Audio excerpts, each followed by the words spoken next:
మీ కళ్ళద్దాలిక పక్కన పెట్టేయండి. ప్రతి కంటి సమస్యకి బెస్ట్ సొల్యూషన్ ఇస్తుంది అమెరికన్ లేజర్ ఐ హాస్పిటల్. మన పంటిని కాపాడుకోవడం చాలా అవసరం. ఓవరాల్గా డెంటల్ కేర్ గురించి మనకున్నటువంటి అపోహలు అలాగే కొన్ని సమస్యల గురించి ఇవాళ మనం డిస్కస్ చేద్దాం. మనతో పాటు ఉన్నారు డాక్టర్ యుగంధర్ గారు, NDC national dental care managing director వారు. వారికి ఈ రంగంలో ప్రత్యేకంగా 22 సంవత్సరాల అనుభవంతో పాటుగా ఇప్పటికీ 5 లక్షల మందికి ట్రీట్ చేశారు.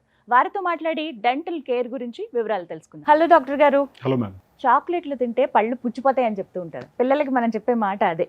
కానీ చాక్లెట్స్ తింటే నిజంగానే పళ్ళు పుచ్చిపోతాయా? పళ్ళు పుచ్చుతాయి, డౌటే లేదు.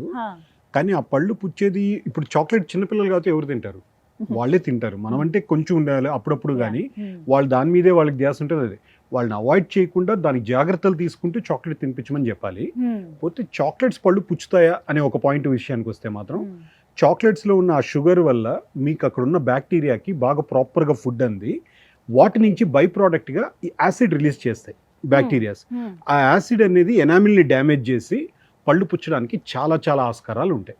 అందువల్ల మీకు ఏదైతే మీరు షుగర్ కంటెంట్ కానీ స్టిక్కీ ఫుడ్ కానీ, లేదంటే స్టిక్కీ అనేది కూడా నేను చెప్పే షుగర్ కంటెంట్, మీరు చాక్లెట్స్ కానీ ఇలాంటివన్నీ వాడినప్పుడు 200% మీరు అక్కడ వాటర్ ఒక్కసారి పుక్లి చూసేస్తే అక్కడ దానిపైన ఉన్న యాసిడ్ అవన్నీ కూడా తొలగిపోతాయి. నేను అన్నట్టు ఆ ప్లాక్ ఇవన్నీ కూడా ఫామ్ అవ్వకుండా పళ్ళు పుచ్చకుండా చాలా వరకు జాగ్రత్త ఉంటుంది.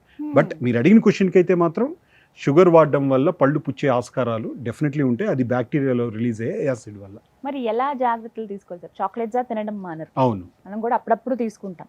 బట్ చాక్లెట్లు తింటూ కూడా మన పళ్ళని మనం కాపాడుకోవచ్చా? కాపాడుకోవచ్చు డెఫినెట్గా. దాన్ని మీరు ఎప్పుడు చాక్లెట్ తిన్నా కూడా మీరు ఒక గ్లాస్ వాటర్ని పుక్లిచ్చి మింగేయడము, ఊసేయడము తిన్న తర్వాత. కొంతమంది అదే పని కొంచెం ఎక్కువ భయపడి ఇంట్లో ఫ్యామిలీ డెంటల్ ప్రాబ్లమ్స్తో వాళ్ళు వెళ్ళేసి బ్రష్ కూడా చేసుకుంటారు. అంత అవసరం లేదు. కానీ సో మీరు ఏదైతే తిన్నారో తిన్న వెంటనే ఒక్కసారి ప్రాపర్గా పళ్ళు నీట్గా క్లీన్ చేసుకున్నాం, అది వాటర్తో నేను చెప్పాను, ఒకసారి పుక్లి చూసేస్తే అంతకంటే ఇంకా అవసరం లేదు. చూయింగ్ గమ్ తినే అలవాటు చాలా మందికి ఉంటుందండి. అది ఎక్సర్సైజ్ లాగా పనికొస్తుందని. కానీ చూయింగ్ గమ్ ఒకవేళ మనం నమిలితే తింటే గనక బ్రష్ చేసుకోవాల్సిన అవసరం కూడా లేదు, పళ్ళు ఆటోమేటిక్గా క్లీన్ అయిపోతాయి అని అంటారు. ఇది ఎంతవరకు నిజం అండి?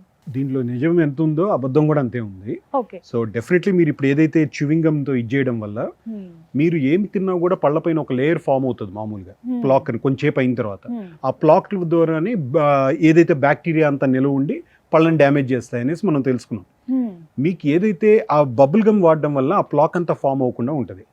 కానీ అది కొంతవరకు కొంత టైం వరకు బాగానే ఉంటుంది, కానీ పూర్తిగా అయితే శుభ్రం చేయలేదు. మీకు పళ్ళ మధ్యలో, పళ్ళ సందుల్లో, చిగురుల్లో అంతా కూడా అక్కడంతా క్లీన్ చేయలేదు. అది ఖచ్చితంగా బ్రషింగ్కి, ఏదైతే టూత్ పేస్ట్కి ప్రత్యామ్నాయం అయితే కాదు.